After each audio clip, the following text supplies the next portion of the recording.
Hello guys, welcome to my channel study structure. इस video के अंदर हम डिस्कस करेंगे एनटीपीसी, एसएससी एंड यूपीएससी के एक टॉपिक को, इंडस वैली सिविलाइजेशन, सिंधु घाटी सभ्यता, जो एक मोस्ट इम्पॉर्टेंट टॉपिक है एंशिएंट हिस्ट्री के लिए। तो इस वीडियो के अंदर हम सारा जितने भी सिंधु घाटी सभ्यता का पूरा सिलेबस है उसको कवर करेंगे। ऑल डिटेल्स मिलेगी आपको इस वीडियो के अंदर, एक ही वीडियो के अंदर सारी detail. Okay.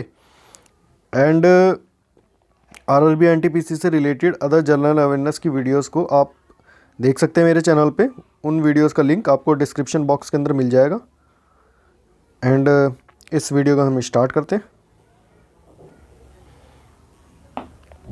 Kalibangan, okay, Harappa, Mohenjodaro, ये आपकी इंडस वैली सिविलाइजेशन की साइट्स हैं। जहाँ ये आप जो देख रहे हैं सारी, ये आपकी मेजर साइट्स हैं। मेजर साइट्स कौन सी होती है? जिनमें एक्सकेवेशन जब खुदाई हुई तो बहुत सारी चीज़ें मिली, और इन साइट का जो साइज़ था वो बहुत बड़ा था, उस वजह से ये मेजर साइट्स है। एंड इन साइट्स के बारे में हम आगे डिस्कस करेंगे। आप देख सकते हैं कितनी सारी साइट्स थी। बहुत इंटरेस्टिंग टॉपिक है ये, क्योंकि इंडस वैली सिविलाइजेशन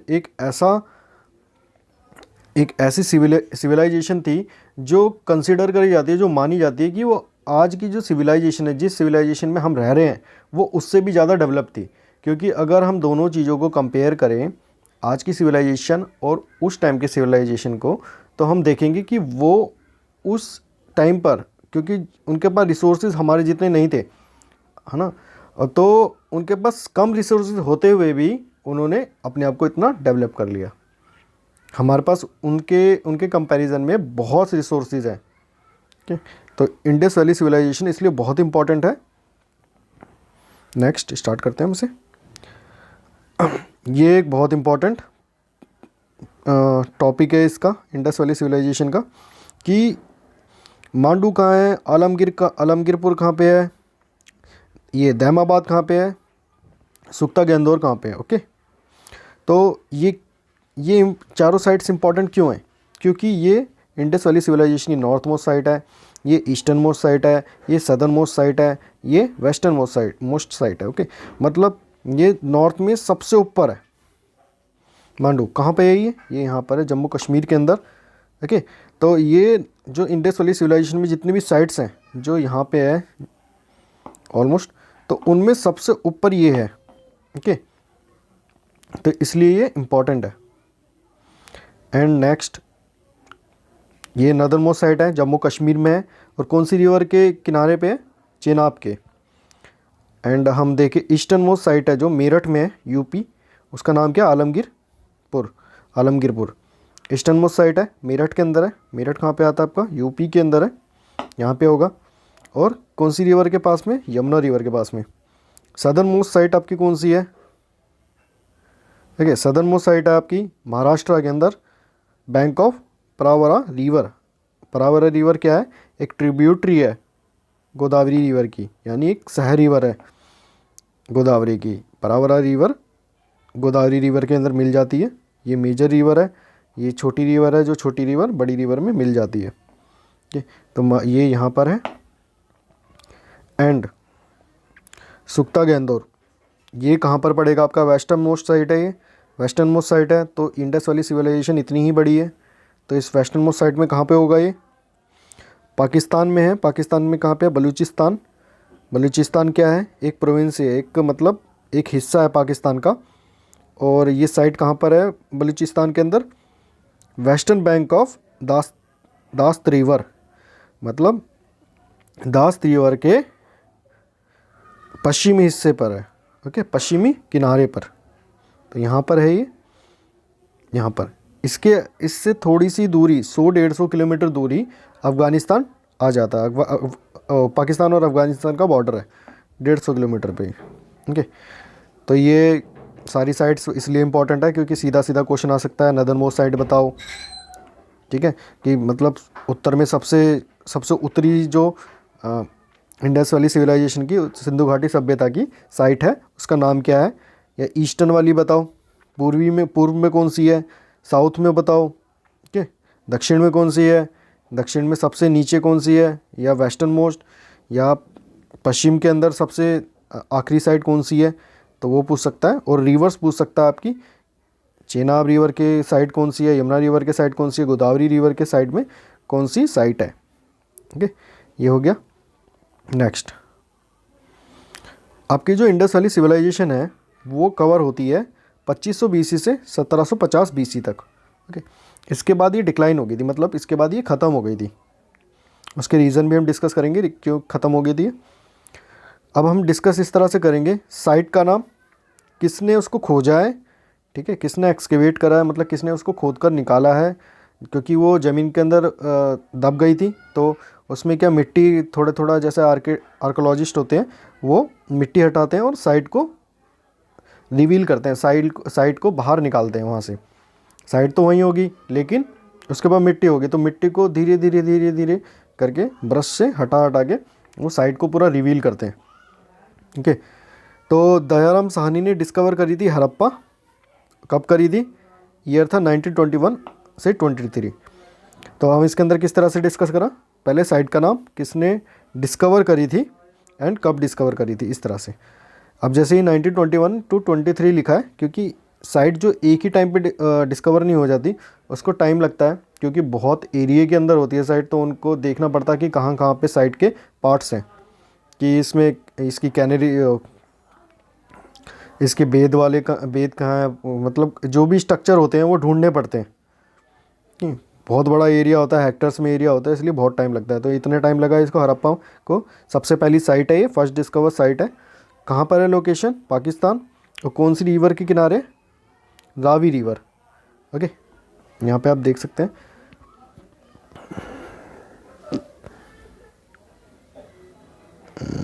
ये हड़प्पा है और ये रावी रिवर है। ठीक है, and 6 granaries in row found in citadel. वहाँ पे जो एरिया है सिटाडल में, बताऊँगा क्या होता है सिटाडल, यहाँ पे ही बता देता हूँ मैं, कि जैसे इस तरह से एरिया होता है, इस तरह से एरिया होता था उस टाइम पे। तो ये लोअर ग्राउंड पे होता था, ये अपर ग्राउंड पे होता था, अप्रेस्ड होता था, काफ़ी ऊंचा होता था। तो यहाँ पे रूरल क्लास रहती थी, यहाँ पे वर्किंग क्लास रहती थी। यहाँ पे बड़े बड़े ट्रेडर्स रहेंगे जो रूल करेंगे, वो क्लास रहेगी। क्योंकि सिंधु घाटी सभ्यता जब थी तो वहाँ पे उस टाइम पर जो ट्रेडर थे, जो व्यापारी थे, वही रूल करते थे, क्योंकि उन्हीं के पास पैसा था। एज अ किंग कुछ नहीं था वहाँ पे, कुछ नहीं था उस टाइम पे। एज अ जैसे कोई व्यापारी है तो वही रूलर होगा वहाँ का। एंड 6 ग्रैनरीज क्या होती है, जहाँ पे अनाज रखते हैं, अनाज भंडारण करने के लिए रखते हैं। कुछ भी जैसे चावल हो गया या कुछ भी फसल रख रखी है, तो उसके लिए एक बड़ा सा स्ट्रक्चर बनाते थे, बड़ा सा, जैसे आपने देखा होगा बड़ा सा हॉल टाइप होता है, तो उसको ग्रैनरीज बोलते हैं, ग्रैनरी बोलते हैं। तो 6 है तो इसलिए ग्रैनरीज है। Okay, Mohenjodaro, mount of dead, मतलब मौत का टीला बोलते हैं मोहनजोदारो को। किसने खोजा था, आर.डी. बैनर्जी ने 1922 के अंदर खोजा था। लोकेशन कहाँ है, ये भी पाकिस्तान के अंदर है। कहाँ पर है ये, इंडस के किनारे पे है, जो सिंधु नदी है उसके किनारे पे है। तो यहाँ पे फेमस क्या क्या है, ग्रेट बात है, जो बहुत बड़ा एक स्ट्रक्चर है, जो स्टार्टिंग में ही हमने देखा, इसकी जो हमारी हेडिंग थी, हेड स्लाइड थी, उसी के अंदर है। ये जो है ये ग्रेट बात है, ये जो है ग्रेट बेद है। तो ये ग्रेट बात है। तो हम इसको आगे बढ़ाते वीडियो को। ग्रेट ग्रैनरी, यानी यहाँ पे एक बहुत बड़ी ग्रैनरी थी, उसको ग्रेट ग्रैनरी बोलते थे। तो मोहनजोदारो में मिली थी वो। स्कल्पचर ऑफ बियर्डेड प्राइस्ट, एक स्कल्पचर मिला था जो बियर्डेड प्राइस्ट का था।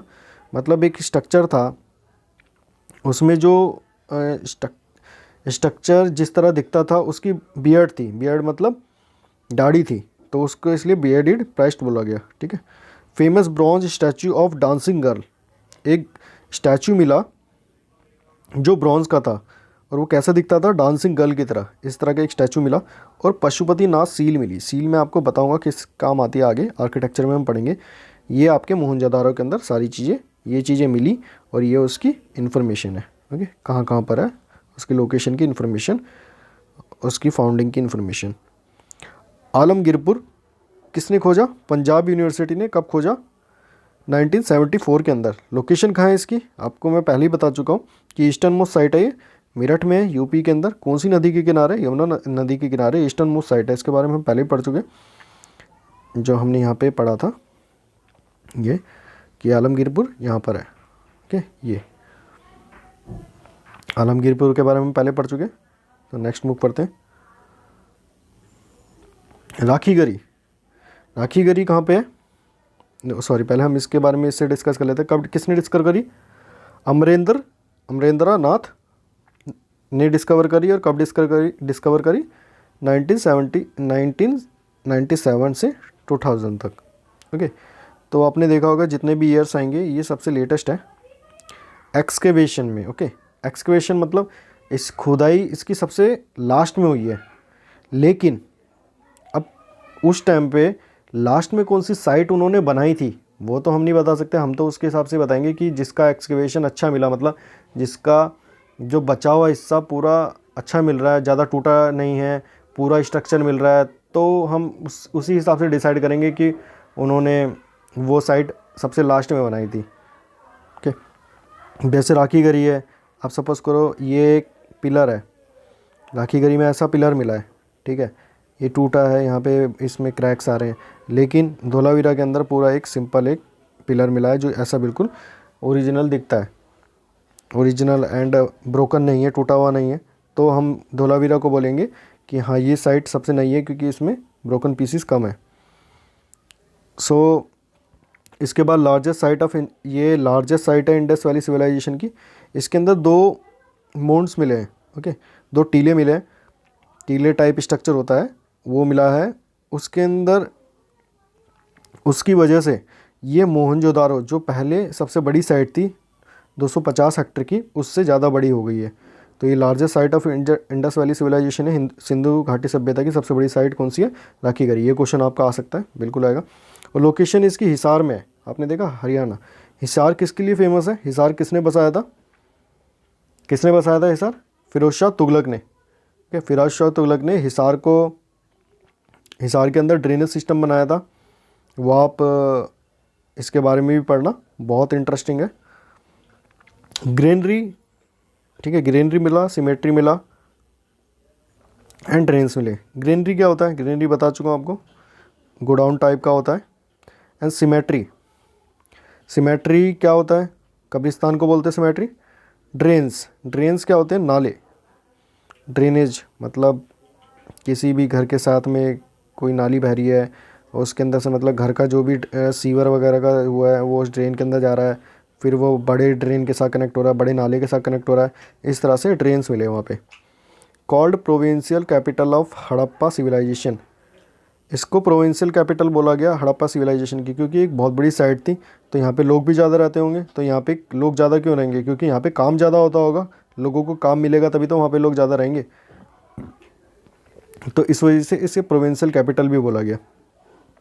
धोलावीरा लोकेशन कहाँ पे है, कच्छ डिस्ट्रिक्ट में, कहाँ पे, गुजरात में। किसने डिस्कवर करी, जेपी जोशी ने। कब, 1967 से 1968 के अंदर। जाइंट वाटर रिजर्वायर मिला है यहाँ पे। And latest Indus valley city, ये आपको याद रखना है। इसके अंदर आपको लार्जेस्ट साइट याद रखना है राखी गरी के अंदर। और इसके अंदर आपको लेटेस्ट इंडस साइट याद रखनी है कि धोलावीरा है, ये आपको दिमाग में बैठा लेना है। Most spectacular IVC site which can be seen by the tourist, other all most are buried. मतलब जो इसके अलावा जितनी भी साइटें हैं वो ज़्यादातर बरीड हो गई है, मतलब दबी हुई है, ख़त्म हो चुकी है। लेकिन ये इतनी है कि इसको हम देख सकते हैं आराम आँखों से अपनी, कि ज़्यादा टूटी हुई नहीं है इस वजह से। ओके, स्टेडियम मिला यहाँ पे, डैम भी मिला। ओके, नेक्स्ट मूव करते हैं। Chanhudaro also known as Lancashire of India. Lancashire का मतलब क्या हुआ कि यहाँ पे एक तरह की मैन्युफैक्चरिंग यहाँ पे बहुत होती थी, इसलिए इसको लैंशियर ऑफ इंडिया भी बोलते हैं। किसने डिस्कवर करी, NG मजूमदार। कब डिस्कवर करी, 1931 के अंदर। ओके, क्योंकि इधर मैन्युफैक्चरिंग बहुत होती थी, इसका नाम, इसलिए इसका लैंशियर ऑफ इंडिया भी बोलते हैं। तो आपको ये याद रखना कि लैंशियर ऑफ इंडिया बोलते हैं इसे, आपको ये याद रखना है। ओके, तो ये क्वेश्चन पूछा जा सकता है कि लैंकशायर ऑफ इंडिया किसको बोलते हैं, तो आपको क्या नाम लगाना है, चानू दारो। ओके, लोकेशन कहाँ है इसकी, पाकिस्तान में। ओनली साइट विदाउट सिटाडेल, यहाँ पे सिटाडेल नहीं है, ये आपको याद रखना है कि बाकी साइड में सिटाडेल है, लेकिन इसी साइड है, यही साइट है जिसमें सिटाडेल नहीं है। बीड मैन्युफैक्चरिंग, यहाँ पे बीड मैन्युफैक्चरिंग, बीड क्या होती है, माला होती है, तो उसको मैन्युफैक्चरिंग करने के लिए यहाँ पे बहुत सारी यूनिट्स मिली है, ओके, फैक्ट्रीज़ मिली है वहाँ पे।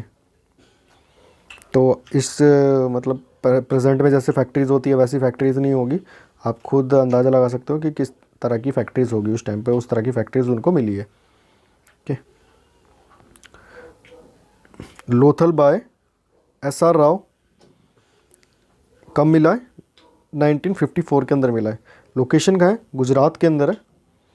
And port for naval trading, okay, port है ये नेवल ट्रेडिंग के लिए, तो ट्रेड होता था उस टाइम पे भी, अदर कंट्रीज़ के अंदर ट्रेड होता था, तो उसके लिए एक पोर्ट था, बंदरगाह था उस टाइम पर, तो यहाँ से ट्रेड होता था। तो आपका अगर क्वेश्चन आएगा port of Indus valley civilisation की, इंडस सिविलाइजेशन का बंदरगाह कौन सा है, तो आप लोथल आंसर लगाओगे। कौन सी रिवर के बैंक पे है, भोगावा। ओके, ये आपको याद रखना है। एंड ये बहुत इंपॉर्टेंट है जो नेक्स्ट पॉइंट है, India's first upcoming maritime museum कहाँ पे बनने वाला है, लोथल के अंदर। जो एक मैरीटाइम म्यूजियम बनेगा वो सबसे पहला म्यूजियम इंडिया के अंदर कहाँ बनने वाला है, लोथल में। कहाँ, गुजरात में। इससे नेक्स्ट साइट है बनावली, किसने डिस्कवर करी, RS बिष्ट। कब डिस्कवर करी, 1973। लोकेशन कहाँ है इसकी, हरियाणा। और कौन सी रिवर पे, सरस्वती। सरस्वती रिवर के बारे में आपने सुना होगा, लेकिन आपको ये मैप में नहीं मिलेगी। क्यों, क्योंकि ये डिसअपेयर हो चुकी है, मतलब सूख चुकी है पूरी तरीके से। अब इसका ड्रेनेज का कोई भी इसको सोर्स नहीं है, तो ये आपको मैप के अंदर नहीं मिलेगी। ये एक एंशियंट रिवर है हमारी, जो उस टाइम पे बहुत इसमें फ़्लो था, लेकिन अब नहीं है, ठीक है, डिसअपेयर हो चुकी है। नेक्स्ट, रोपर। रोपर कहाँ पे है, पहले हम देख लेते हैं किसने डिस्कवर करी। YD शर्मा ने डिस्कवर करी, 1953 में ये डिस्कवर करी थी। और ये इंपॉर्टेंट पॉइंट है जिससे क्वेश्चन डायरेक्ट आ सकता है, first sight excavated after independence. आज़ादी के बाद जो सबसे पहली साइट मिली वो कहाँ पे मिली है, रोपड़ के अंदर। ओके, सबसे पहली साइट जो है वो रोपड़ है आज़ादी के बाद, तो ये आपको याद रखना है, बहुत इंपॉर्टेंट है ये। बैंक ऑफ सतलुज रिवर कौन सी, किस नदी के किनारे पे, सतलुज रिवर के किनारे पे। और इसमें एक स्पेशल क्या था कि जब ह्यूमन को बरी किया जाता था, जब ह्यूमन मर जाता था उसके बाद उसको दफनाया जाता था, तो दफनाया किसके साथ जाता था, डॉग के साथ, कुत्ते के साथ आदमी को दफनाया जाता था। तो ये कहाँ पे देखा गया, रोपर के अंदर। तो ये चीज़ इंपॉर्टेंट है, आपको याद रखनी है। बालातल VN मिश्रा ने डिस्कवर करी 1962 से 63। काली बागान BB लाल 1961। काली बागान का मतलब क्या होता है, काली मतलब ब्लैक एंड बंगन का मतलब बैंगल्स, बैंगल्स मतलब चूड़ियाँ, यानी काली चूड़ियाँ। तो लोकेशन कहाँ है इन दोनों की, राजस्थान है। फेमस किसके लिए, बैंगल फैक्ट्री के लिए। और क्या चीज़ मिली है यहाँ पे, बोन ऑफ कैमल्स, मतलब ऊँट की हड्डियाँ मिली है। तो उस वजह से पता चलता है कि उस टाइम पे जो इंडस वैली सिविलाइजेशन थी, सिंधु घाटी सभ्यता, उस टाइम पे ऊँट थे और उनको ऊँट के बारे में जानकारी थी। इसी चीज़ों से क्वेश्चन बनते हैं इसके अंदर। एंड ये सारी साइट्स थी वो कवर कर लिया हमने, जो मेजर साइट्स थी जिससे क्वेश्चन आते हैं वो कवर कर चुके हैं हम। अब हम डिस्कस करेंगे architecture in Indus valley civilisation. जो आर्किटेक्चर था सिंधु घाटी सभ्यता में, किस तरह की बनावटें थी, वो सारी चीज़ें हम डिस्कस करेंगे। Remarkable sense of town planning, जो टाउन उस टाइम पे बनते थे, उस टाइम पे जो शहर बनते थे, उसमें प्लानिंग किस तरह की थी। Rectangular grid pattern of roads, जो ये फिगर देख रहे हैं हम, तो इसके अंदर रोड किस तरह से, इस तरह से। तो जो रास्ते हैं वो किस तरह से, रेक्टेंगुलर है, और एक रेक्टेंगुलर का ही ग्रिड बन रखा है। ग्रिड का मतलब क्या होता है, जाल टाइप मान सकते हैं आप, कि एक रेक्टेंगल का ग्रिड बन रखा है। तो इस तरह के रोड्स होते थे उस टाइम पे। 3 टाइप्स ऑफ बिल्डिंग होती थी, ड्वेलिंग हाउसेज होते थे, पब्लिक बिल्डिंग होती थी जिसमें बहुत सारे लोग रहते थे, ठीक है, पब्लिक बेस होते थे, मतलब एक जिस तरह से इस टाइम पे स्विमिंग पूल है, उस टाइम पे वो पब्लिक बेद होते थे, तो उसके अंदर से उसमें क्या होता था, बहुत सारे लोग एक ही जगह नहाते थे। यूजुअली मेड अप ऑफ ये बर्न्ट मड ब्रिक। जो हाउसेस वगैरह होते थे, जितना भी आर्किटेक्चर होता था, वो किससे बनाया जाता था, बर्न्ट मड ब्रिक, यानी जो कीचड़ होता है, ओके, एंड जो मिट्टी होती है गीली बिल्कुल एकदम कीचड़ टाइप, तो उसको जैसे ईंटें बनाते हैं उसी तरह से प्रोसेस उस पर लगाएंगे, भट्टी के अंदर डालेंगे उसे और एक ब्रिक टाइप का बना देंगे, तो उससे ही घर बनते थे। ब्रिक मतलब ईंट टाइप बना देंगे उस कीचड़ से, उसको गर्म करके, तो उसी से घर बनते थे। वेल बेक्ड ब्रिक होती थी, अच्छी तरह बेक करते थे उसे। Were load out and joint using gypsum mortar. ठीक है, मोटार, इस टाइम पे मोटार क्या यूज़ होता है हमारा, सीमेंट यूज़ होता है जॉइनिंग के लिए। अगर दो ईंटों को आपस में चिपकाते हैं हम घर बनाते टाइम, तो सीमेंट यूज़ करते हैं। उस टाइम पे क्या यूज़ करते थे, gypsum as a mortar use करते थे। ठीक है, जैसे हम दो ईंट लगाएंगे, ये मड की जो ईंट होती थी, तो उसके बीच में जो फिल करेंगे वो हम क्या फिल करेंगे, इस तरह से जिप्सम फिल करेंगे। ओके, ये जिप्सम फिल कर दिया, तो इसकी वजह से ये दोनों ईंटें, ये चारों ईंटें जुड़ जाएंगी। नेक्स्ट, सिटी प्लानिंग किस तरह से होती थी। सिटी प्लानिंग के दो पार्ट थे, अपर सिटाडेल था और लोअर पार्ट था। अपर सिटाडेल में बता चुका हूँ, इस तरह से पार्ट होता था। यहाँ पे रूरल क्लास रहती थी, यहाँ पे वर्किंग क्लास रहती थी नीचे की साइड। ओके, तो अपर सिटाडेल के अंदर क्या था, for construction of large units, जो बड़ी यूनिट्स थी, जैसे ग्रैंडरीज, पिलर्ड हॉल। ग्रैंडरीज का मतलब बता चुका हूँ, पिलर्ड हॉल क्या होता है। पिलर्ड हॉल का मतलब एक हॉल होगा जिसके अंदर पिलर होंगे, ठीक है, पिलर के ऊपर टिका रहेगा, इसलिए उसको पिलर्ड हॉल बोलेंगे। कोर्ट यार्ड, जहाँ पे कोर्ट होते थे उनके। प्लेस ऑफ रूलर, जहाँ पे उस टाइम पे राजा रहता था, राजा नहीं, जो भी मतलब वहाँ पे रूल करेगा वो रहता था। पब्लिक बेद, वैसे रूलर का मतलब वही राजा ही होता है हम सोचते हैं, लेकिन जैसे उस टाइम पे राजा नहीं होता था, ट्रेडर होते थे। क्योंकि राजा एक टर्म डिफाइन नहीं की गई थी उस टाइम पे। राजा अगर टर्म डिफाइन की गई होती तो इंडस वैली सिविलाइजेशन के अंदर किंग का नाम भी मेंशन होता, तो उसके बारे में कोई जानकारी नहीं है, तो वो नहीं है। ठीक है, पब्लिक बेद, जो पब्लिक बाथ होते थे, उसको क्या माना जाता था, रिचुअलिस्टिक क्लेंजिंग, मतलब उसको एक पवित्र स्नान माना जाता था कि अगर पब्लिक बेद हो रहा है तो वो एक पवित्र स्थान है, उससे लोग पवित्र हो जाएंगे, तो रिचुअलिस्टिक क्लेंजिंग थी।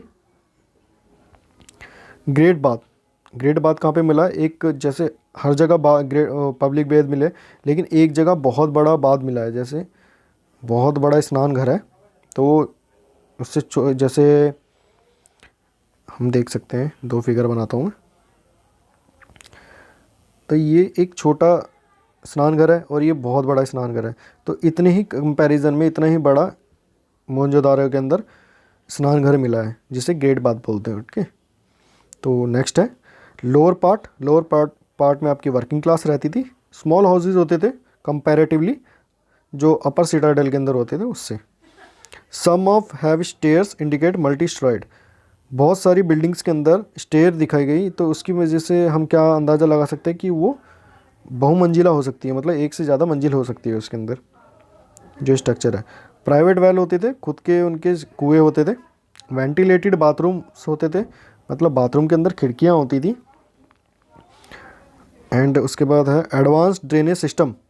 ड्रेन क्या होता है, नाला एक तरीके का बता चुका हूँ मैं आपको। ड्रेन का मतलब रेन फ्रॉम ईच हाउस, हर किसी घर में से एक नाला निकलता था, मतलब एक ड्रेन निकलती थी, जो उनका जो भी वेस्ट होगा तो वो उस ड्रेन के अंदर आएगा, और वो वेस्ट कहाँ पे कनेक्ट होएगा, लार्ज ड्रेन के अंदर। और इसी तरह से जो मेन रोड होता था उसके साथ में एक नाला होता था। ठीक है, ये लिखा है यहाँ पे। रेगुलर क्लीनिंग एंड मेंटेनेंस होती थी इस ड्रेनेज की, जैसे अभी होती है उसी तरह पहले भी होती थी। तो आप सोच सकते हैं कि वो कितना एडवांस थे उस टाइम पर।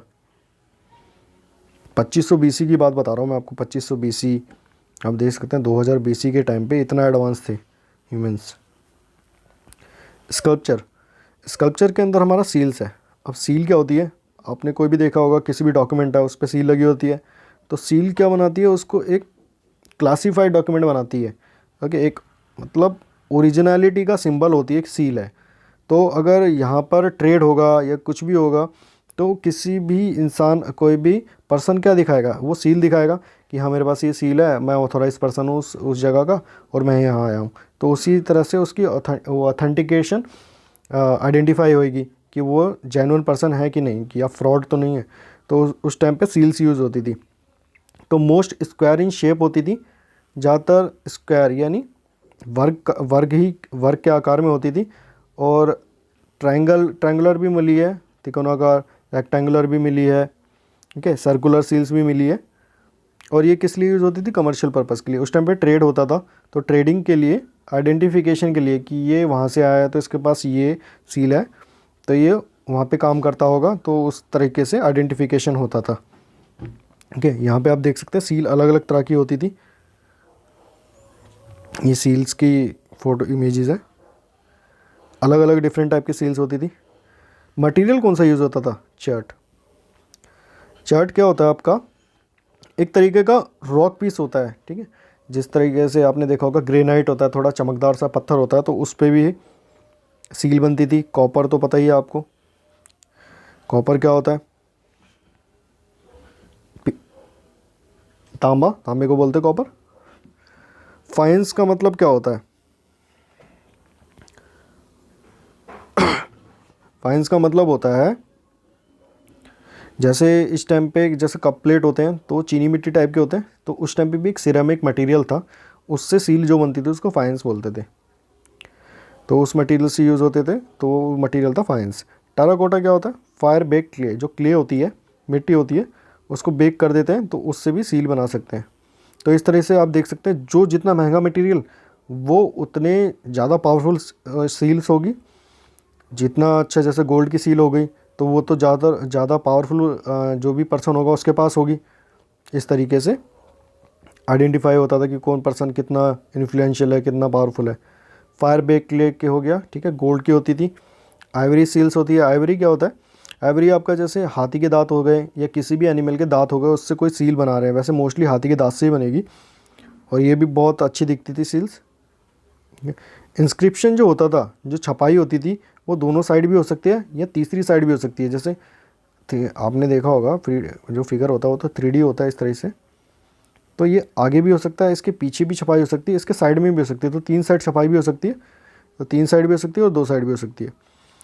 स्क्रिप्ट, जो जिस लिपि में वो लिखते थे वो आइडेंटिफाइड नहीं हो पाई, लेकिन written mostly from right to left, वो लिखते थे कैसे थे, राइट टू लेफ़्ट, मतलब इस तरीके से लिखना शुरू करेंगे, यूँ इस साइड से शुरू करेंगे राइट से और लेफ़्ट पे आएंगे।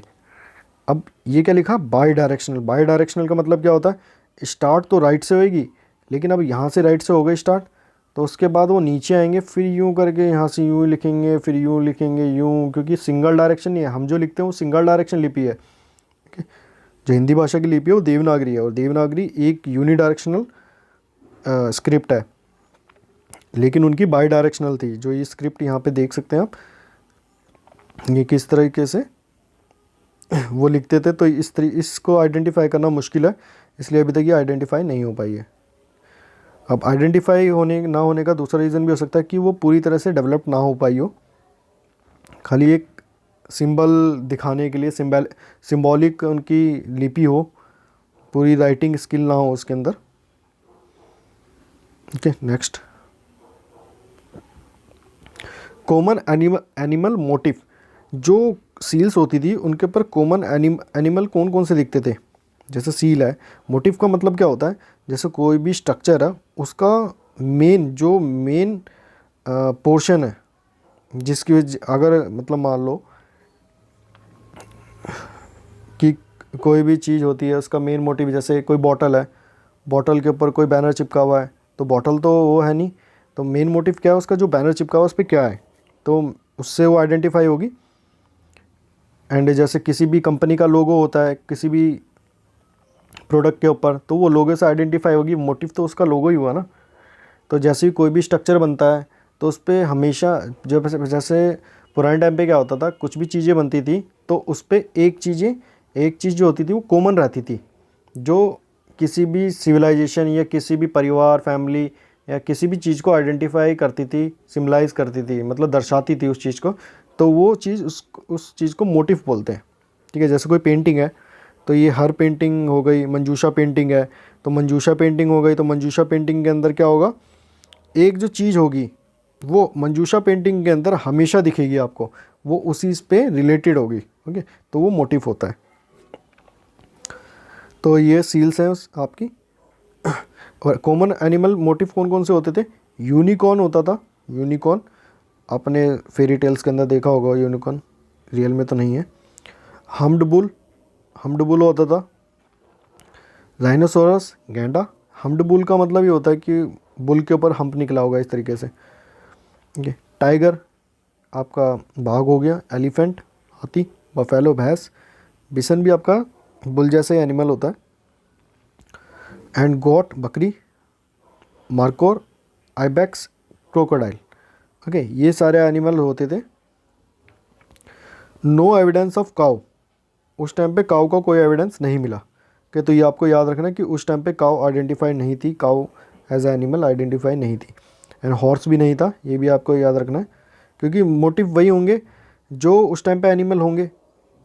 तो अदर एनिमल को जो वो पता ही नहीं है तो वो बना कैसे देंगे। तो इसी वजह से सिंधु घाटी सभ्यता में इसीलिए आइडेंटिफाई इसी वजह से करा जाता है कि जो सील्स पे जितने भी एनिमल्स हैं तो उसी के ऊपर ही, सील्स में जितने एनिमल हैं तो उसी से पता लगता है कि उस टाइम पे कितने एनिमल थे, क्योंकि इन्हीं सब चीज़ों से आइडेंटिफाई करवाती है जो ASI है, आर्कोलॉजिकल सर्वे ऑफ इंडिया, कि उस टाइम पे कौन कौन से एनिमल थे। ठीक है।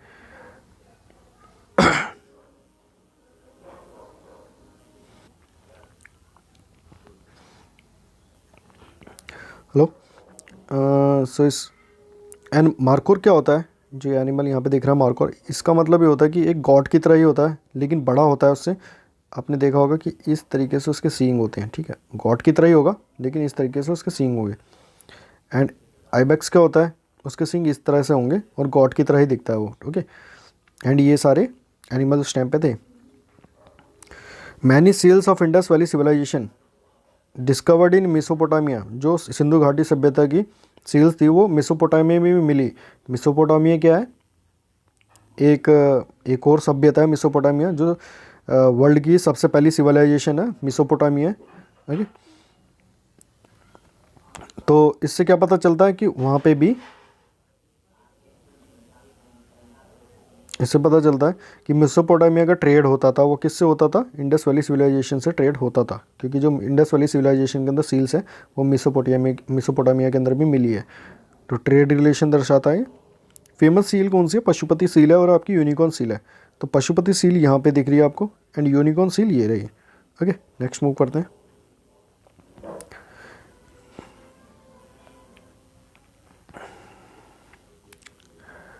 ब्रॉन्ज फिगर, ब्रॉन्ज फिगर कौन सा था, ब्रॉन्ज कोटिंग की फिगर थे वाइट सील, मतलब बहुत सारी सील्स जो ब्रॉन्ज की होती थी और जितने भी स्ट्रक्चर बनते थे, स्कल्पचर बनते थे, वो भी ब्रॉन्ज के ही होते थे।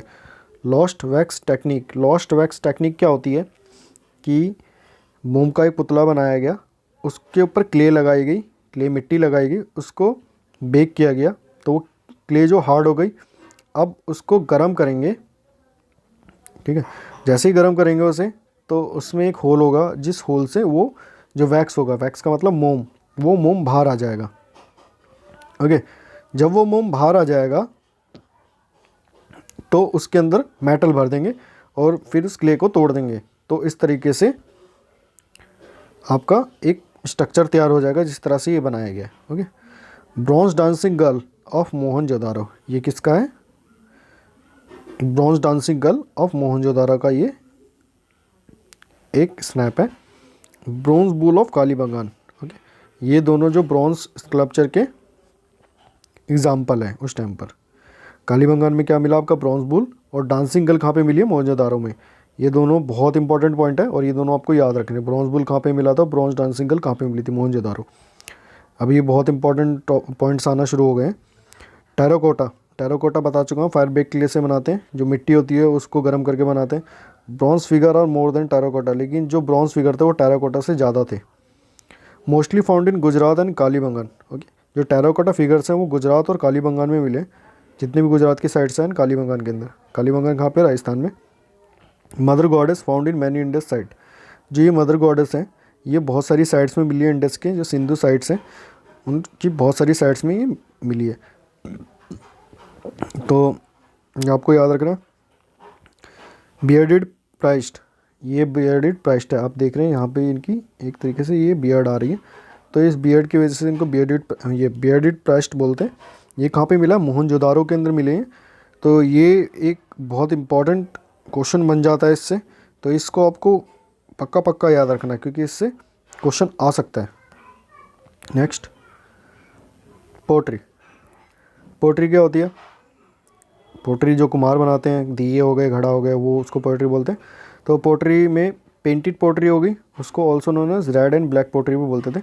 तो इसमें क्या होता था, जैसे रेड क्या वो मिट्टी से बनाएंगे, उस पर ब्लैक कलर की कुछ भी कार्विंग कर देंगे, नक्काशी टाइप की कुछ भी या पेंटिंग वगैरह कुछ बना देंगे, तो वो रेड एंड ब्लैक पोट्री हो जाएगी। किस लिए यूज़ होती थी, हाउस होल्ड के अंदर यूज़ होती थी, जैसे स्टोरेज वगैरह के लिए, पानी स्टोर कर लिया, धान स्टोर कर लिया, या खाना बनाने के लिए भी यूज़ कर सकते हैं, चावल उबल जाते हैं मटके के अंदर जैसे, उस तरीके से। डेकोरेटिव पर्पस के लिए, घर को सजाने के लिए भी यूज़ कर सकते हैं पोट्री, जैसे कोई वास है वो रख लिया घर के अंदर, तो उससे क्या डेकोरेशन हो जाती है, उसके अंदर फ्लावर रख लिए, तो उस तरह से डेकोरेटिव पर्पस के लिए भी यूज़ हो जाएगा। ओके। ऑर्नामेंट्स, आभूषण। आभूषण किस तरह के थे और कौन कौन पहनता था। Both man and women war ornaments, मतलब आदमी और औरत दोनों ही गहने आभूषण पहनते थे।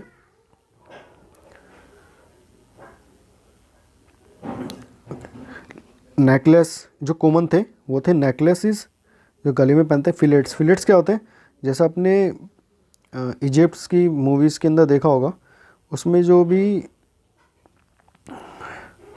किंग या मम्मी वगैरह होते हैं वो अपने हेड पे एक इस तरीके की पट्टी पहनते हैं, इस पे आपका डायमंड भी लगा हो सकता है आगे, तो इस तरह फोर हेड पे जो माथे पे इस तरह की पट्टी पहनते हैं, तो उसको क्या बोलते हैं, फिलेट्स बोलते हैं। आर्मलेट पता ही है आपको, आर्मलेट हाथ में पहनते हैं जो कंगन टाइप। फिंगर रिंग्स, उंगली में अंगूठी पहनते हैं। एंड नेक्स्ट है ओनली बाय वुमेन, जो वुमेन पहनती थी वो खाली कौन कौन सी थी, गेडल। गेडल क्या होता है, कमरबंद को बोलते हैं। ईयरिंग्स वो खाली औरतें पहनती थी। एंकलेट्स, पजेब, ये खाली औरतें पहनती थी। इनकी फैक्ट्रीज कहाँ पे मिली है, चानुदारो एंड लोथल के अंदर इनकी फैक्ट्रीज डिस्कवर हुई है, ये आपको याद रखना है। जो ऑर्नामेंट्स की फैक्ट्री है वो कहाँ पे है, चानुदारो एंड लोथल के अंदर। चानुदारो तो आपका लैंकशायर ऑफ इंडिया है उस टाइम पे, तो लैंकशायर ऑफ इंडिया के भी बोलते थे इंडस वैली सिविलाइजेशन के अंदर चानुदारो को। तो अदर नोन फीचर्स क्या है, जो कल्टीवेशन है, जो खेती होती थी वो किसकी होती थी, वीट की होती थी। बार्ले यानी जौ की होती थी। राई की होती थी।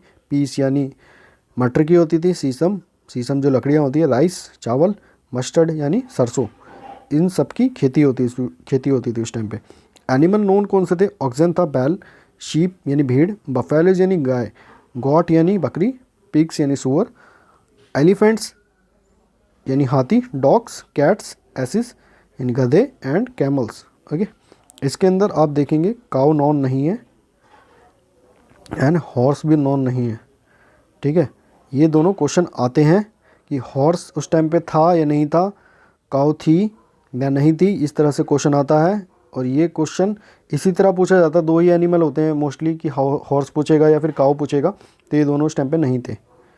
चार ऑप्शन दे देगा और चार में से तीन जो एनिमल थे वो होंगे और एक काउ होगा या फिर हॉर्स होगा, तो आपको काउ या हॉर्स पे टिक करना है। Barter system was prevalent. Barter system क्या होता है, वस्तु के बदलू वस्तु, मतलब कुछ भी चीज़ होगी तो उसके बदले आपको चीज़ मिलेगी, कोई भी करेंसी उस टाइम पे थी नहीं।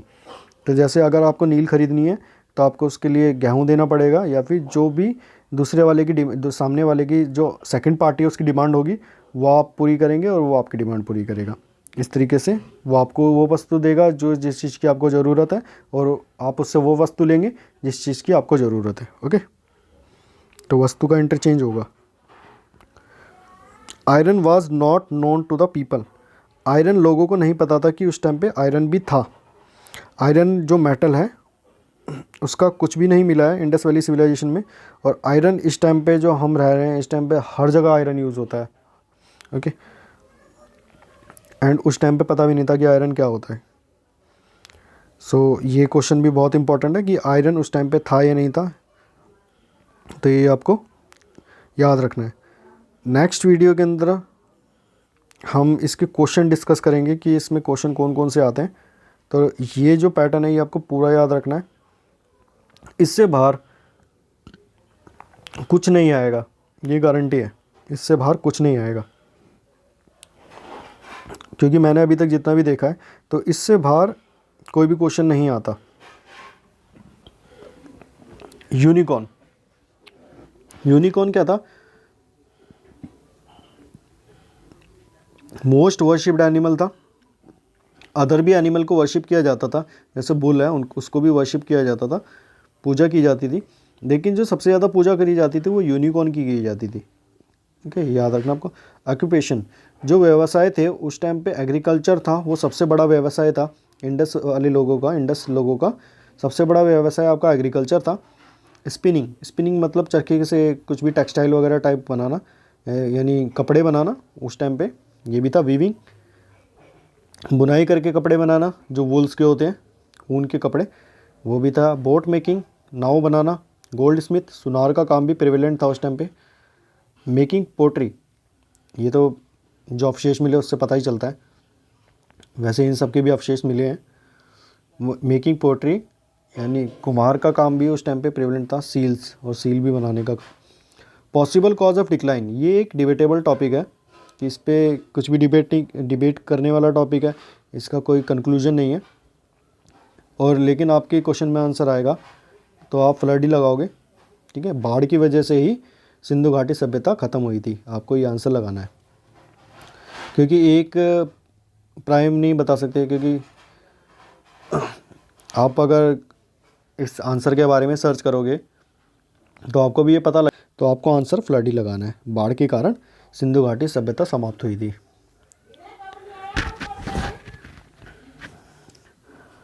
ओके, तो ये सिंधु घाटी सभ्यता का पूरा एक लेक्चर था।